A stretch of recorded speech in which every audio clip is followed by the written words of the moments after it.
one win doesn't allow you to rest on your laurels. It's actually the complete opposite. 100%. Max Maeder. Max Maeder. Max Maeder. Maximilian Maeder. Youngest rider at all major events, Max Maeder from Singapore. Max Maeder, who could well be Singapore's next Olympic hopeful. 17 this year. I'm a proud Singaporean and I represent the country in the sport Formula Kite. I've been very fortunate to be able to have great people stand with me and alongside me to get to where I am. And just stealing that top spot, Max Maeder in the blue, now coming round. How do I feel? I can't really tell you. I can't put it into words. Ecstatic, elated, phenomenally happy. What does it mean to you? I absolutely owe them my career. All the things that you just listed were not my achievements alone, not by a long shot. Do you train on the weekends as well? Weekends do not exist. It's all about the weather, and the weather doesn't take weekends. A strong mentality. You know, what is that really? You can ball your fists and punch the air and cry your heart out if you don't do well. But if you go back the next day and you try again, you know, that's still a strong mentality. Have there been any times at all where you felt low or exhausted? I don't know how, but I have been blessed, and you begin to realize you can't do everything everywhere all the time. So you have to make a sacrifice, and the sacrifice is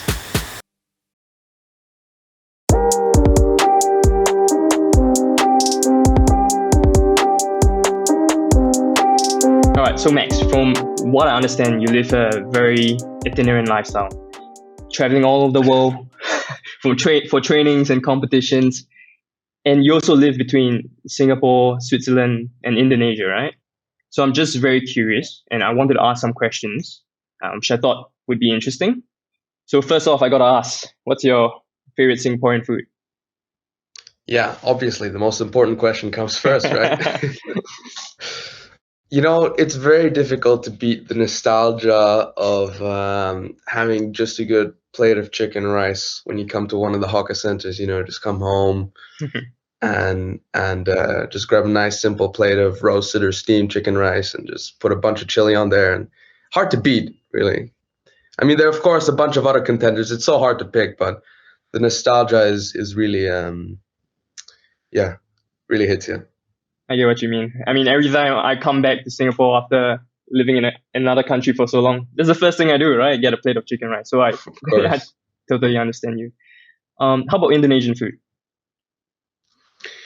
Oof. To be fair, I have not been in Indonesia in like the past 5 years because of COVID first, and then a busy schedule. So I've no longer been there for a long time.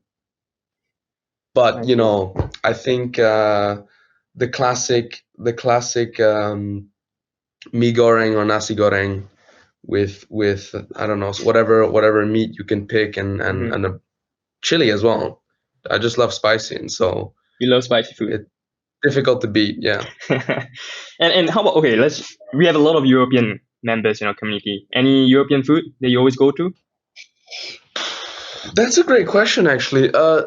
What I would say for European food is that, I mean, it really gets seasonal sometimes, right? Like some things are good in certain points, and you have to get what you can in the region. I mean, I was just in Austria and I had an excellent Wiener Schnitzel. Like it was, phenomenal. So you just have to get the regional food. You know, it's hard to pick for me. Exactly. Regional and fresh, yeah? Oh yeah. Of course. All right. So let's talk about the weather. Like, I mean, you live in so many countries. You're traveling all the time. What's your favorite season? Summer, winter, autumn, spring, and why? You know, I used to love winter because I'm more for the cold, right? I'd much rather be cold than hot. That's just the way I prefer things. Yeah. But in the winter, it's, well, the way you imagine winter with snow and ice and sub-zero temperatures, you can't really go on the water. So it has been booted as my favorite season, and now it's it's become summer simply for the windy and simply for the windy season, or whatever season is the windy one. How about that? It's none of the 4 seasons. It's the windy season. It's a windy Yeah. one. Yeah, the cooling, The the windy windy, in between. So, do you find Singapore really humid? Like, you've been to a lot of countries. Do you find Singapore like the most humid country? Not necessarily. I mean, Mhm. there are a bunch of other places which are also very humid and warm. So I think Singapore is all right. The it's got a lot of green, and it's got more AC than outside, in my Yeah, opinion. So yeah, you're more than fine hanging out there. Yeah. that's true.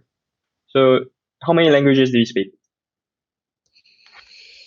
Oof, it depends on what you count as a language, because Mm-hmm. if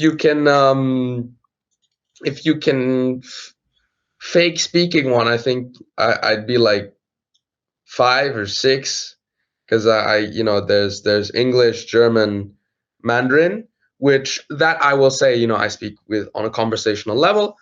Um, and then there's French and Croatian and Portuguese that I've studied before, but I'm not actively practicing, so it's difficult to say that I speak them, right? So I'd say, yeah, English, German, Mandarin, French on the level that I would say, all right, I say I can speak them. And the Croatian and Portuguese is like the Americans would call that speaking the language, So Falam you, português or ja pričaš samo malo hrvatski, right? Like that it's there, but you don't really have a conversation in it, right? You yeah, just understand a little bit, and I get what you mean. So there's like a difference yeah, between being conversational, being fluent, and yeah, understanding the language. That's good. That's good. exactly. Look, I'm just gonna move into the main questions, and I'm gonna ask. You've just turned 17, right? I mean, barely a month ago, Mm-hmm. and you were 16 when you became the youngest winner of a world championship in any Olympic sailing class. What does it mean to you to have not only won the Formula Kite title at the Sailing World Championships this year, a gold medal at the Asian Games 2023, but also qualifying for the 2024 Paris Olympics? Wow, the way you put it makes it like a long list of things. I suddenly realize how cool that is. Wow. I mean, what I'll say for sure is that the prospect of going to the Olympics is definitely such a prideful moment, right? You get to represent your country, all the honor involved, and all the awesome things that you get to do, and you're part of the Olympic thing, and really grateful, because and this type of journey, right? All the things that you just listed were not my achievements alone, not by a long shot, right?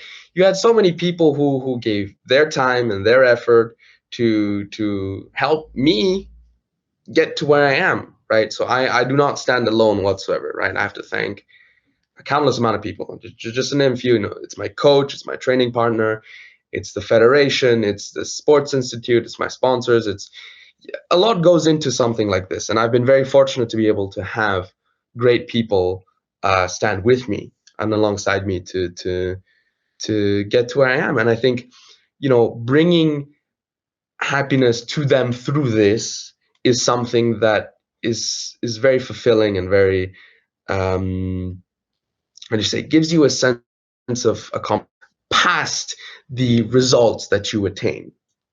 Wonderful. I think that's really well said, and I think that's very humble coming from yourself, because I think a lot of people, when they see achievements, they don't see how much work is put in the back end of it. There's a lot of things that are being But done, not right? not not by the person, but also by Of everyone course, behind them.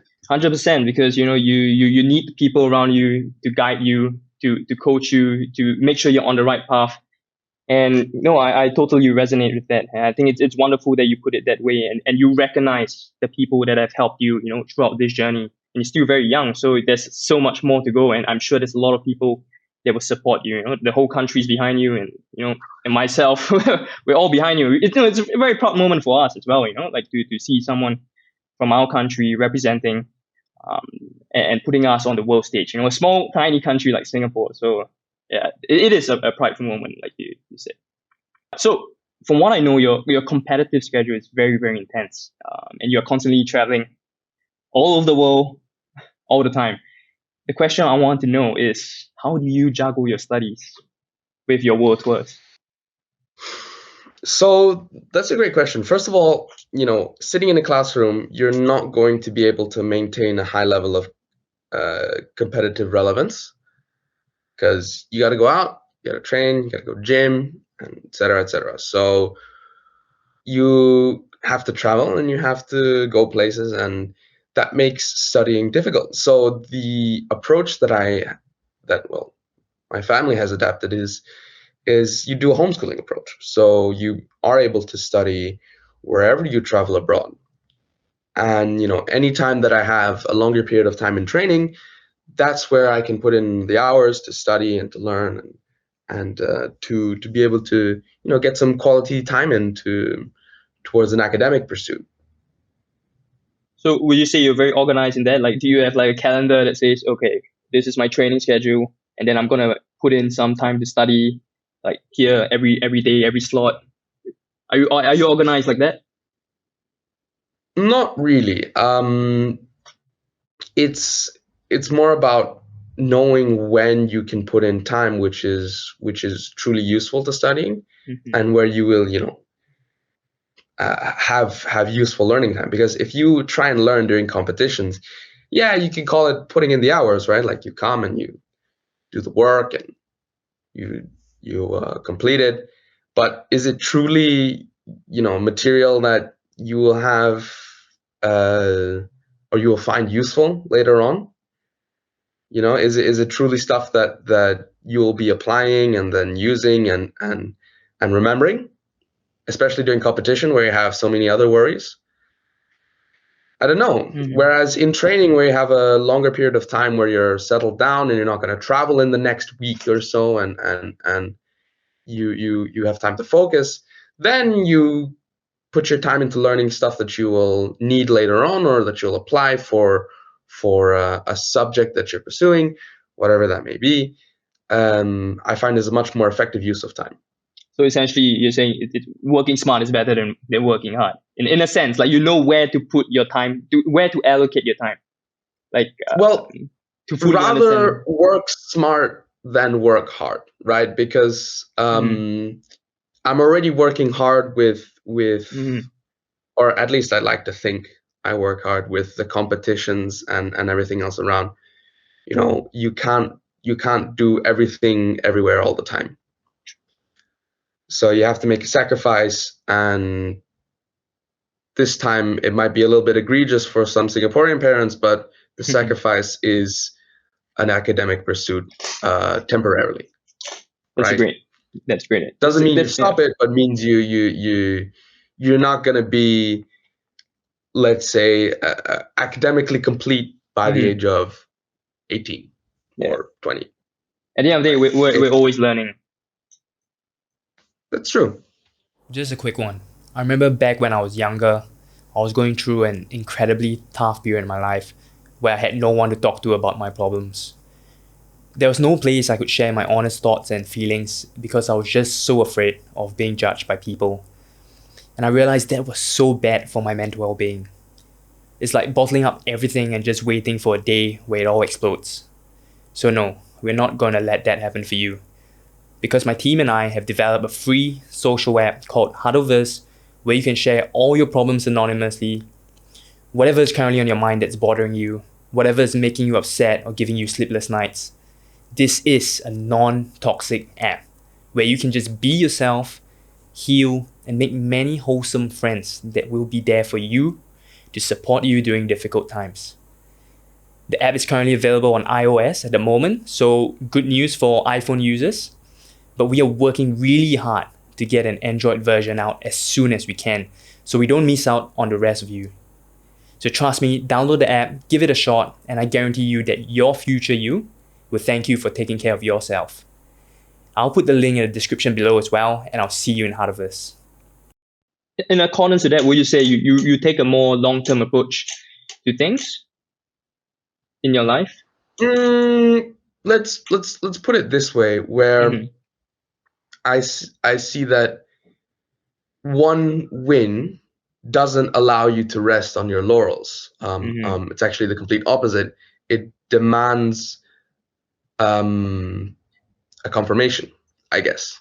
But that's a quite tough way to put it. I'm obviously very, very happy anytime that I manage to come out on top, and it always requires a little bit of a guiding hand of luck sometimes, and you can't get everything, but for sure you know you don't have to stop after getting one pole position or one win or whatever result that you're Like a happy major with, right? success.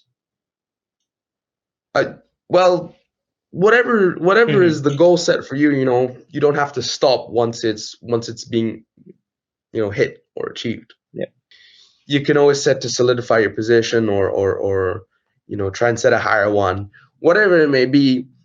It's Mhm. not required to stop as soon as you reach your goal, right?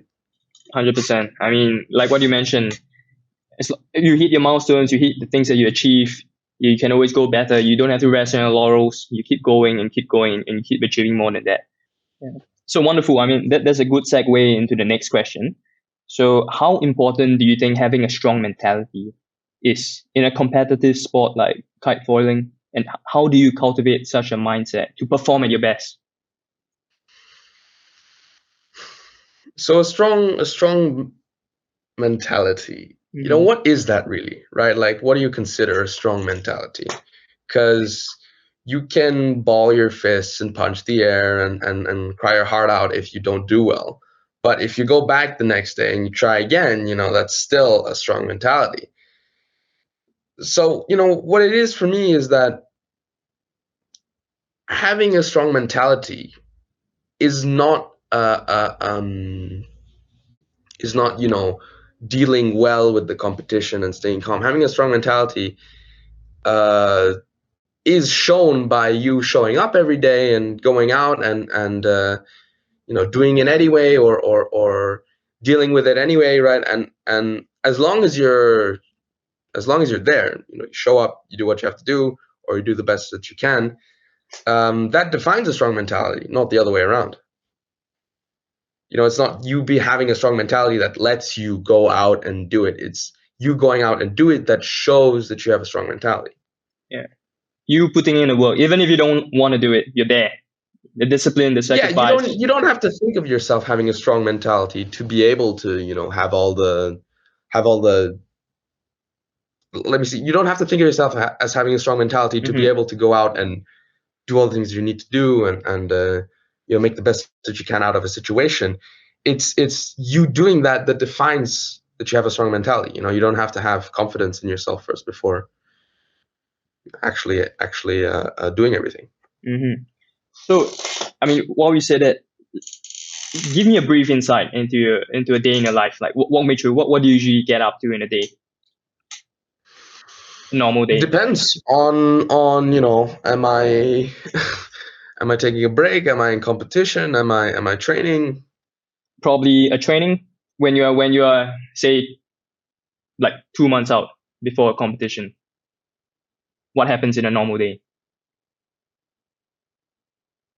So I wake up. I have 2 or 3 online lessons, and then depending on the day, I either go training on the water first or training in the gym. Uh, I have my lunch. I finish up any homework, and then again in the afternoon you have your gym or your water training, or if it's a break day, you don't go gym. Uh, After that, it's recreational time. So you cook, you eat, and spend time with friends, and I don't know, pursue any recreational activity that is available or that you'd like to do during the day. That's cool. How about the weekends? Do you train on the weekends as well? Weekends do not exist. It's 6 days a week, and it could be on a Thursday that you have your break. So it's Yeah, all about the weather, and the weather doesn't take weekends. that's true. That's true. Okay. So honestly, from the outside, it seems like you've been winning all the time, honestly. And that's amazing. Like I mentioned earlier, especially coming from a Singaporean myself, seeing you represent the country and winning on the world stage. But what I really want to know is, have there been any times at all where you felt low or exhausted? You know, for example, I mean, you're traveling all the time, you're away from your family, you're away from your friends, maybe an injury perhaps. So has there been any point in time where you felt, low spirits?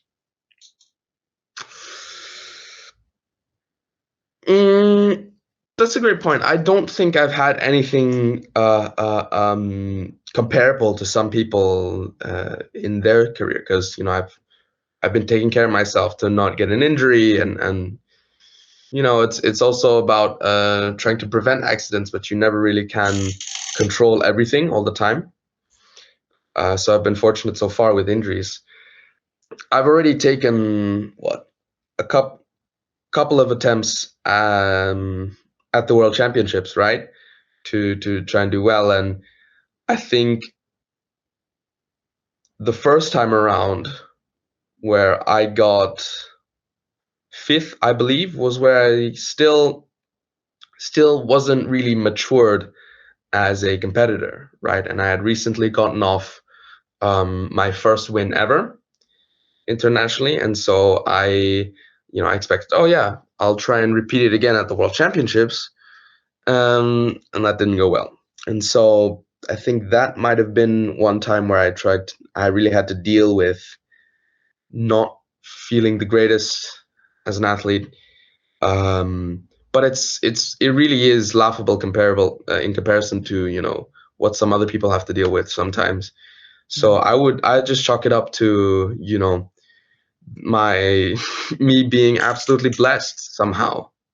I don't know how, but it's I have been blessed, and so far I really didn't deal with too much of lows, like low lows, right? That normally you would have in an experienced athlete's career, right? Where there were really points of time where they had to pull themselves together. Mm-hmm. That's good. So Not saying that I didn't ever have any stress, but it's yeah. sometimes it's just not the same when you're ending, you're coming towards the middle of your career, and you haven't really you've just had a bad result at an important event, and that's way different to what I've had, right? I get what you mean. And just moving a very quick one to a part where you mentioned where you had a couple of attempts at the Sailing World Championships. So not the sailing one, just the Formula Kite World Championship. Oh, the Formula Kite one. So the one that was last year in Italy, was it, where you got second? Mm-hmm. How do you feel? How do you feel to? I took that much better. I mean, I first of all, it was a crash, so it was not a true, lack of capability. So it was potential that I could have gotten the win. Whereas the other time, I was riding with all I could, and I didn't make it. So I took it much better as well, because I was already more experienced as a competitor, and you begin to realize certain things about what it takes, and that you can't win everything all the time if you're not really, really far ahead and very, very careful all the time. And so it was just another step in trying to be mindful and careful, and I took it much better than the first one. So it was my father said it was better than me getting first, but I would argue to disagree. But anyway, it's Yeah. it was not as bad at all, right? So basically, do your best, control what you can control, put your head down, put the work in, and just keep going, hitting new milestones. Yeah, I mean, you have to realize that certain things that you can't control are just that, but you can put yourself in a situation where you can see what you can't control is coming, because you're not always put in a situation where everything around you, which is critical, cannot be influenced at all. You can look ahead and see, oh, I'm going to be in that situation where everything critical is non-influenceable, right? So I'm going to steer away from that situation and be in a situation where critical stuff can be influenced somewhat by me, if that's possible. And then, you go towards that situation. Instead of being in it and having to take the hits, you go around it, right? And see if you can put yourself in a better situation. But of course, if you can't control it, why worry about it? 100%. I'm with you with that. And let's move into something a little more personal, yeah? How has your support system, like your family and your friends, contribute to your career so far? And how important would you say is that for you? No, I absolutely owe them my career. That's period. I've the support that I've received from the Singapore Sports Institute as a, let's say, what is it called, a spec scholar, right, is literally what allowed me to continue. It allowed me to continue pursuing my sport and being supported from behind. The Singapore Sailing Federation, standing behind me and letting me go to important events and helping me with the funding and et cetera, et cetera. The backbone of my training is my coach and my training partner. We allow each other to improve and continue and stay competitive. And for anything on the personal side, your friends and family are there. So I'm only the vessel to their support, right, which gets channeled through. But it is really monumental what a lot of people have done for me. Is there anyone or someone that you find inspiring, or like you draw a source of inspiration from, motivation? That's a great question. I don't know. I do not know. Like mainly, I had my father as a role model, or my mother as well. I was fortunate to have great parents who I looked up to, so I didn't really need to search far for an inspiration. That's a great answer. I mean, beautiful, right? I mean, your parents, you look up to them, and they provide you advice to further your progress in whatever that you're doing. So I think that's really great. And all right, just a very self-care question, like what do you usually indulge yourself in during your downtime? Do you have any hobbies or interests? I mean, honestly, pick a random 17-year-old and ask them what their hobbies or interests are. I probably have similar ones. You have your classic social media scrolling, gaming, hanging out with friends. You name it, I probably do it. I'm just a 17-year-old still, and I enjoy the same things others do. I'm not some sort of alien. That's good. That's good. All right. So Max, thank you so much, man, for spending time with me My today. pleasure. And look, I'll be following you and cheering you on all the way. Keep it real. Keep doing what you're doing, and best of luck in Paris, man. We're all behind you. All right. So have a great rest of the day and take care. Sir Jackie Stewart, a Formula One racer, and he said, "It is only those who have succeeded with integrity and care over a long period of time that have become regarded as universally successful."